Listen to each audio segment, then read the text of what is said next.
Hello job seekers, welcome to our channel Job High Telugu. This video is for educational and informational purposes only. Please do your own research before applying. Hello friends, ఎక్కడికి వెళ్ళకుండా చక్కగా ఇంటి దగ్గర నుంచే మీరు సంపాదించడానికి ఒక మంచి ఆపర్చునిటీ అయితే వచ్చింది. సో ఇది గవర్నమెంట్కి సంబంధించిన నోటిఫికేషన్ అనమాట. మనందరికీ పోస్ట్ ఆఫీస్ డిపార్ట్మెంట్ తెలుసు కాబట్టి సో మీ పోస్టల్ సేవలు అనేది ఇంటి దగ్గర నుంచి అందించి మనీ అయితే అర్న్ చేసుకోవచ్చు అనమాట. సో మనకు అందరికీ ఫ్రాంచైజెస్ ఐడియా ఉంటాయి కదా. సో గవర్నమెంట్ అనేది పోస్టల్ సేవలను ఇంకా ఎక్స్పాండ్ చేయడానికి ఫ్రాంచైజెస్ రూపంలో అయితే మనకి మెంబర్స్ కావాలని హైరింగ్ అయితే చేస్తున్నారు. సో ఇది మంచి ఆపర్చునిటీ అని చెప్పచ్చు. సో దీనికి సంబంధించి మనకి అసలు వీడియోలో క్లియర్గా ఎక్స్ప్లెయిన్ చేస్తాను. ఫ్రాంచైజ్ స్కీమ్ అంటే ఏంటి, అలాగే ఎలాంటి అర్హతలు ఉండాలి, ఎలాంటి సేవలను మీరు అందించవచ్చు, అలాగే ఎంత ఆదాయం వస్తుంది, ఎలా అప్లై చేసుకోవాలి అనేది కంప్లీట్ డీటెయిల్స్ అనేది ఎక్స్ప్లెయిన్ చేస్తాను. సో మీరు మధ్యలో స్కిప్ చేస్తే మీకు ఏం అర్థం కాదు కాబట్టి వీడియోని ఎండ్ వరకు చూడడానికి ట్రై చేయండి. అలాగే కొత్తగా ఎవరైతే మన వీడియోని ఫస్ట్ టైం చూస్తున్నారో ఛానల్ సబ్స్క్రైబ్ చేసుకుని బెల్ ఐకాన్ కూడా యాక్టివేట్ చేసి పెట్టుకోండి. సో దట్ నా నోటిఫికేషన్స్ మీకు వస్తాయి. వీడియోలోకి వెళ్ళే ముందు లైక్ చేయడం మర్చిపోకండి. సో లేట్ చేయకుండా let's start our video. Friends, ఈ నోటిఫికేషన్ మనకి పోస్ట్ ఆఫీస్ డిపార్ట్మెంట్ నుంచి అయితే రిలీజ్ అయింది.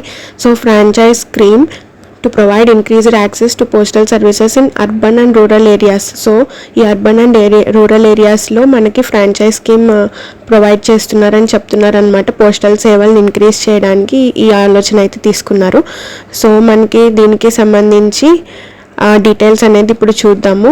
సో ఎవరెవరు అర్హతలు, ఎవరెవరు అప్లై చేసుకోవాలి అనేది నేను మీకు ఇప్పుడు ఎక్స్ప్లెయిన్ చేస్తాను. సో ఏజ్ వచ్చేసి మనకి అబౌవ్ 18 ఇయర్స్ అయితే ఉండాలని చెప్తున్నారు age qualification. So educational qualification వచ్చేసి 8th క్లాస్ పాస్ అయితే సరిపోతుందన్నమాట. సో 10th క్లాస్ ఫెయిల్ అయినా కానీ దీనికి ఆపర్చునిటీ అయితే ఉంది, మీకు చక్కగా అప్లై చేసుకోవచ్చు దీనికి. సో 8th క్లాస్ పాస్ కాబట్టి సో మనకి దీనికి రిజల్ట్ కూడా మనకి 14 days from date of receipt of application. మీరు అప్లికేషన్ పెట్టిన 14 రోజులకి మనకి రిజల్ట్ కూడా వచ్చేస్తుంది అనమాట. సో అదే సెలెక్షన్ అనేది చెప్తున్నారు. సో మనకి సెక్యూరిటీ డిపాజిట్ కింద మీరు అయితే 5,000 అయితే ఫస్ట్ చెల్లించాల్సి వస్తుంది. సో ఎన్ఎస్సి రూపంలో చెల్లించాల్సి ఉంటుంది అనమాట. తర్వాత మీకు అది రీఫండ్ అయితే చేసేస్తామని చెప్తున్నారు. ఫస్ట్ సెక్యూరిటీ డిపాజిట్ కింద అయితే 5,000 అయితే పే చేయాల్సి ఉంటుంది అనమాట. సో దీనికి సంబంధించి మీకు ట్రైనింగ్ కూడా వాళ్ళే ప్రొవైడ్ చేస్తారు. మీరు సెలెక్ట్ అయిన తర్వాత పోస్ట్ ఆఫీస్కి సంబంధించి అలాగే బిజినెస్ ఎలా చేయాలి అనేది కంప్లీట్గా వాళ్ళే మీకు ట్రైనింగ్ అయితే ప్రొవైడ్ చేయడం జరుగుతుంది. అలాగే అవార్డ్స్ కూడా ఇస్తామని చెప్తున్నారు చూడండి. సో మీరు ఏమన్నా వర్క్ అనేది బాగా చేస్తే అవుట్లెట్స్లో బాగా ఇంప్రూవ్మెంట్ ఉంటే యాన్యువల్ అవార్డ్స్ కూడా మీకు ఇచ్చే ఛాన్స్ అయితే ఉంటుందన్నమాట. సో నేను మీకు ఇంకా క్లియర్గా ఎక్స్ప్లెయిన్ చేయడానికి జెమినీలో అయితే మీకు చూపిస్తాను, ఇందులో ఎక్స్ప్లెయిన్ చేస్తాను. సో ఫస్ట్ వచ్చేసి మీకు ఖచ్చితంగా ఇండియన్ ఏమైతే ఫ్రాంచైజ్ స్కీమ్ అనేది మనకి మెన్షన్ చేశారో సో దానికి సంబంధించిన డీటెయిల్స్ అయితే ఇక్కడ మెన్షన్ చేశారు చూడండి. అసలు స్కీమ్ అంటే ఏంటి అనేది ఇప్పుడు చెప్తాను. సో ఇండియా పోస్ట్ అనేది మనకి సేవలను విస్తరించడానికి మనకి నార్మల్ క్యాండిడేట్స్కి అవకాశం అయితే కల్పిస్తున్నారని చెప్తున్నారు. సో ఒక మినీ పోస్ట్ ఆఫీస్ లాంటి సెంటర్ని అయితే మీరైతే మీ ఇంటి దగ్గర ఏర్పాటు చేసుకుని మీరైతే అక్కడైతే మనీ అయితే సంపాదించుకోవచ్చు అనమాట. సో మనకి దీనికి సంబంధించి ముఖ్యమైన అర్హతలు ఏంటి అనేది చెప్తున్నారు చూడండి. ఎలిజిబిలిటీ, సో ఏజ్ మీకు 18 సంవత్సరాలు దాటి ఉండాలని చెప్తున్నారు. అలాగే ఎడ్యుకేషన్ కూడా కనీసం 8వ తరగతి పాస్ అవ్వాలి, 10th ఫెయిల్ అయినా ప్రాబ్లం ఏమీ లేదు. అలాగే లొకేషన్ కూడా మీ షాప్ లేదా సెంటర్ పోస్టల్ సేవలు తక్కువగా ఉన్న చోట అయితే పెట్టుకుంటే మీకు మంచిగా లాభాలు అయితే వస్తాయన్నమాట. సో ఎక్కువ ప్రాధాన్యత కూడా మీకు ఇస్తారని చెప్తున్నారు. అలాగే ఇన్వెస్ట్మెంట్ కూడా మీకు కనీసం 5,000 సెక్యూరిటీ డిపాజిట్ అయితే చేయాల్సి ఉంటుంది ఎన్ఎస్సి రూపంలో. లేటర్ మీకు రీఫండ్ అయితే ఇచ్చేస్తారనమాట. సో మీరు ఏమేమి సేవలను అందించవచ్చు అనేది ఇక్కడ మీకు చెప్తాను. సో ఈ ఫ్రాంచైజ్ తీసుకుంటే మీరు కింద పనులు అయితే చేయొచ్చు అనమాట. సో ఫస్ట్ వచ్చేసి మనకి ఆర్టికల్స్ అనేది బుక్ చేసుకోవచ్చు.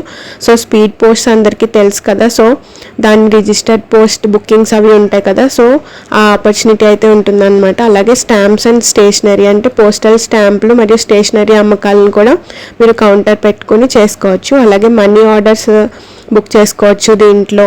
అలాగే పోస్టల్ లైఫ్ ఇన్సూరెన్స్ అంటే మనకి పోస్టల్ ఇన్సూరెన్స్ ఏజెంట్గా కూడా మనకి పని అయితే చేసుకోవచ్చు అనమాట. అలాగే బిల్ పేమెంట్స్ కూడా చేసుకోవచ్చు అని చెప్తున్నారు. కరెంట్ బిల్లులు లేదా ఇతర ప్రభుత్వ బిల్లులు కూడా మనం సేకరించి చేసుకోవచ్చు అని చెప్తున్నారు.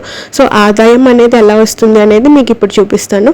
సో మీకు ఇందులో వచ్చేసి ఫిక్స్డ్ శాలరీ అంటూ ఏం ఉండదని చెప్తున్నారు. సో మీరు చేసే ప్రతి బుకింగ్పై మీకు కమిషన్ అయితే వస్తుందన్నమాట, కమిషన్ రూపంలో. సో స్పీడ్ పోస్ట్ తీసుకుంటే ఒక్కొక్క ఆర్టికల్పై సుమారు మీకు 5 రూపాయలు అయితే లాభం వస్తుంది. అలాగే రిజిస్టర్డ్ పోస్ట్ చూసుకుంటే మనకి 3 రూపాయల లాభం వస్తుంది ఒక్కొక్క బుకింగ్పై. అలాగా డివిజన్ బట్టి మనకి లాభాలు అయితే వస్తాయి అన్నమాట. సో స్టాంప్స్ అనుకుంటే మనం అమ్మే స్టాంపుల్లో మనకి 5% అయితే కమిషన్ వస్తుంది. అలాగే మనీ ఆర్డర్ చూసుకున్నట్టయితే మనకి సర్వీస్ ఛార్జీలో మంచి శాతం కమిషన్ అయితే లభిస్తుంది అని చెప్తున్నారు.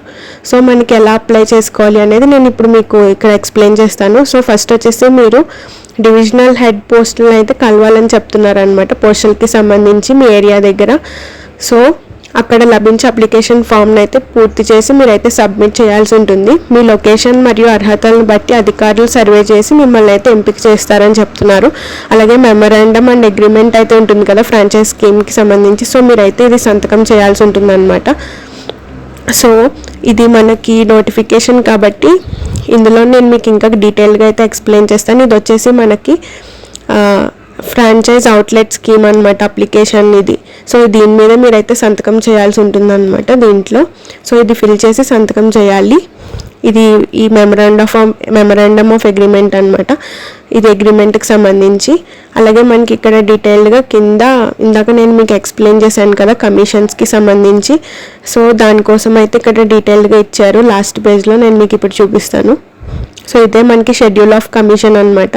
సో ఇక్కడ చూసారా services and commission per transaction అని ఉంది. సో రిజిస్టర్డ్ ఆర్టికల్స్కి వచ్చేసి మీకు 3 రూపాయలు అయితే వస్తుంది. స్పీడ్ పోస్ట్ ఆర్టికల్స్కి 5 రూపాయలు వస్తుంది. అలాగే మనకి మనీ ఆర్డర్స్ బుక్ చేసుకుంటే 100 నుంచి 200కి మనకి 3.5 పైసలు కమిషన్ అయితే వస్తుంది. అలాగే 200 బుక్ చేసుకుంటే 5 రూపాయల కమిషన్. ఇలా category wise division wise commissions అయితే మనకి ఇక్కడ కనిపిస్తాయి అనమాట. సో అప్లికేషన్ ప్రాసెస్ ఇదే అనమాట, application form. So postal agreement and application form అని చెప్తున్నారు, మనమే ఫిల్ చేసుకోవాల్సి ఉంటుంది. ఫస్ట్ మీ నేమ్ అయితే ఇక్కడ బ్లాక్ లెటర్స్లో అయితే ఇవ్వాల్సి ఉంటుంది, క్యాపిటల్ లెటర్స్లో. లెటర్ నేషనాలిటీ అనేది మెన్షన్ చేయండి. అలాగే ఇక్కడ డేట్ ఆఫ్ బర్త్ మీకు 18 ఇయర్స్ కన్నా అబవ్ ఏజ్ అయితే ఉండాలని చెప్తున్నారు. ప్రూఫ్ కూడా అటాచ్ చేయాలని చెప్తున్నారు. సో ఐడెంటిఫికేషన్ మార్క్ ఇక్కడైతే ఉండాల్సి ఉంటుంది, బర్త్ మార్క్స్ అనమాట. So whether DOP pensioner yes or no, మీకు పెన్షన్ వస్తుందా లేదా ఎస్ ఆర్ నో చెప్పాల్సి ఉంటుంది. ఒకవేళ వస్తే కాపీ అయితే అటాచ్ చేయాల్సి ఉంటుంది పెన్షన్కి సంబంధించి. అలాగే ప్రెజెంట్ అడ్రస్ మరియు పర్మనెంట్ అడ్రస్ కూడా ఇక్కడ మెన్షన్ చేయాలి. అలాగే location and premise or shop from where business is to be conducted. So మీ షాప్ యొక్క లొకేషన్ మీరు ఎక్కడ పెట్టాలి అనుకుంటున్నారో దాని లొకేషన్ అయితే ఇక్కడ మెన్షన్ చేయండి. అలాగే proposed timings of business, so ఏ టైంలో మీరు ఖాళీగా ఉంటారు అనుకుంటున్నారు అనేది ఇక్కడ మెన్షన్ చేయాల్సి ఉంటుంది. అలాగే distance of premises from the nearest post office, మీ పెట్టుకున్న షాప్ నుంచి పోస్ట్ ఆఫీస్కి ఎంత డిస్టెన్స్ ఉన్నది ఇక్కడ మెన్షన్ చేయాల్సి ఉంటుంది. అలాగే please indicate previous experience if any in retailing services, అంటే మీకు గతంలో ఏమన్నా ఈ రిటైలింగ్ షాప్స్కి సంబంధించి ఏమన్నా ఎక్స్పీరియన్స్ ఉంటే అదైతే ఇక్కడ మెన్షన్ చేయండి, ఏమైనా షాప్స్ రిలేటెడ్ ఎక్స్పీరియన్స్లు ఉంటే. అలాగే ఇక్కడ మీ పేరు ఇచ్చేసేయండి, son of, daughter of, wife of అనేది ఇక్కడ మీరు మెన్షన్ చేసుకోవచ్చు. ఇక్కడ డేట్ పెట్టేసి డేట్ రాసి ఇక్కడైతే సంతకం పెట్టాల్సి ఉంటుంది అనమాట. ఇదే అప్లికేషన్ ప్రాసెస్, చాలా ఈజీ ప్రాసెస్. సో మీకు గవర్నమెంట్కి సంబంధించి కాబట్టి ఎవరైతే సెల్ఫ్ ఎంప్లాయ్మెంట్ పొందాలి అనుకుంటున్నారో చక్కగా గవర్నమెంట్ నుంచి వచ్చిన ఆపర్చునిటీ కాబట్టి ఎవరు మిస్ చేసుకోకుండా అందరూ అప్లై చేసుకోండి. సో మనకి ఇంటి దగ్గర నుంచి చిన్న చిన్న కౌంటర్ పెట్టి పోస్టల్ సేవలు అందించవచ్చు. అలాగే ఆదాయం కూడా బాగుంటుంది కాబట్టి అందరూ అప్లై చేసుకోండి. సో ఇలాంటి స్కీమ్స్ కానీ జాబ్ అప్డేట్స్ కానీ కావాలనుకుంటే మన ఛానల్ని అయితే కంపల్సరీ సబ్స్క్రైబ్ చేసుకోండి. టెలిగ్రామ్ని కూడా ఫాలో అవ్వండి, నేను అక్కడ జాబ్ అప్డేట్స్ అన్ని పోస్ట్ చేస్తున్నాను, వాకింగ్ ఇంటర్వ్యూస్ కూడా. సో మీకు ఈ వీడియో యూస్ఫుల్గా అనిపిస్తే లైక్ చేయండి, వేరే వాళ్ళకి కూడా యూజ్ అవుతుంది. అలాగే మన ఛానల్ సబ్స్క్రైబ్ చేసుకోండి, మీ ఫ్రెండ్స్కి కూడా షేర్ చేయండి. ఇలాంటి ఆపర్చునిటీస్ ఎవరైతే బిజినెస్ స్టార్ట్ చేయాలి అనుకుంటున్నారో మంచి ఆపర్చునిటీ అని చెప్పండి. సో రేపు ఇంకొక జాబ్ అప్డేట్తో మళ్ళీ కలుద్దాం. Until then stay tuned to job hi Telugu channel. Thanks for watching. Bye bye.